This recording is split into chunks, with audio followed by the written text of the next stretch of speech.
Known as the father of computing in Canada, Calvin Gotlieb played a very prominent role in bringing the very first electronic computer to the country. He's also largely seen as being very responsible for pushing Canadians into the modern age of computing. Throughout his career, Gotlieb received several awards and accolades, including the Order of Canada in 1996. Just a few days following his 90th birthday, I had the chance to sit down with Gotlieb in his home in Toronto, where he shared his thoughts on emerging technologies and the future of computing. Calvin, you've played a very prominent role in Canada's IT industry, including bringing to Canada the very first electronic computer.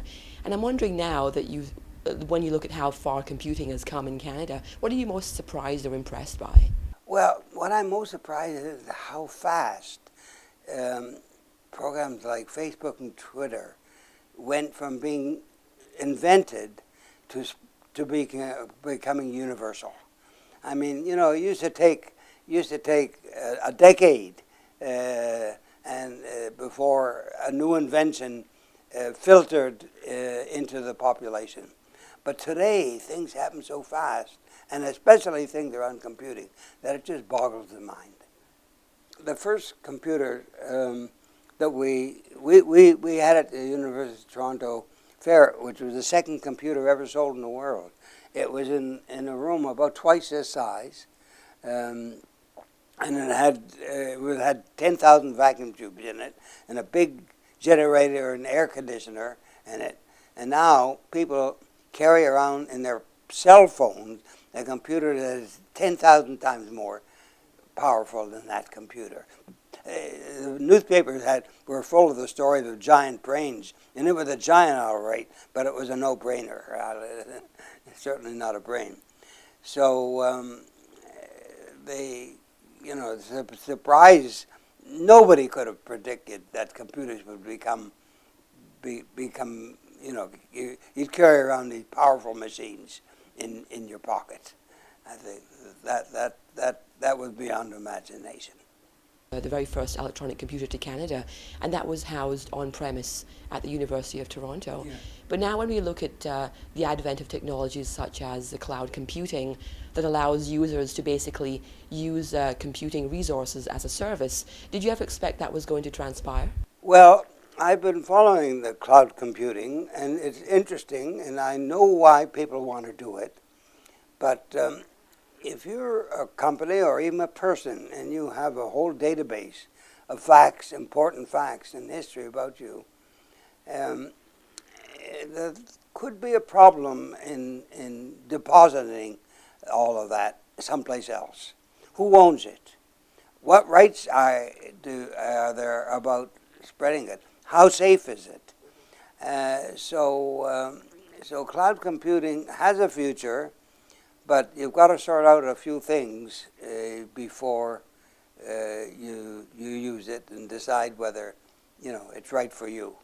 You said before about the first electronic computer that you used that it wasn't very reliable at the very beginning, and of course it did get more reliable with time.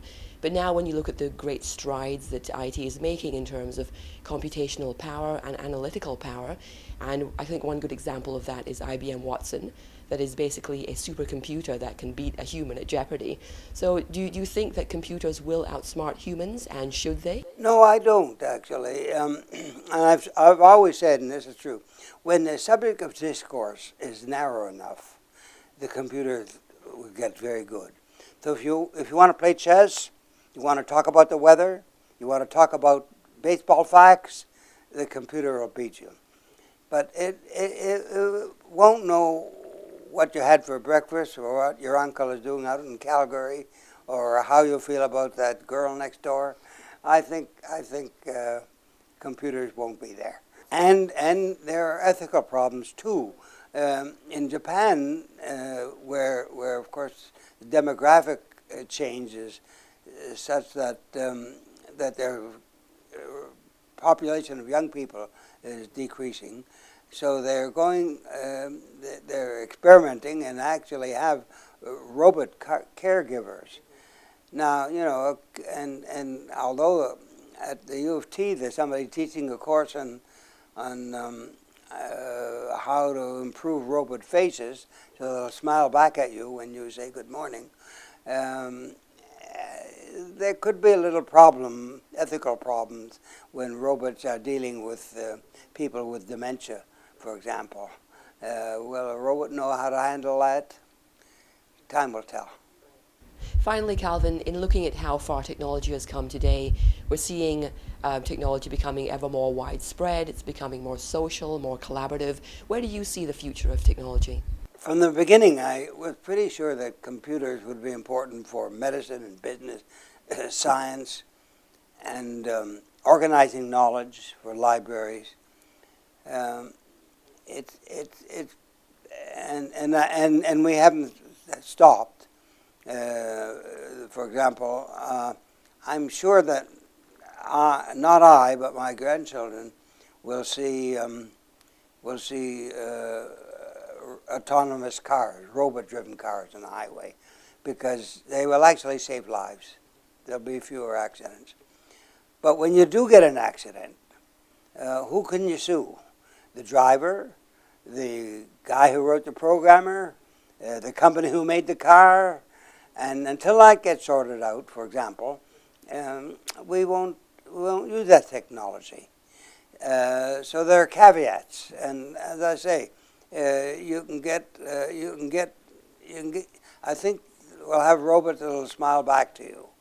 But if that robot is taking care of somebody with dementia, what are the limitations? What are the responsibilities in situations like that? So I don't think we've seen the end of computer technology. I don't think we have to worry about them outsmarting humans. I don't think so. But we still have a way to go.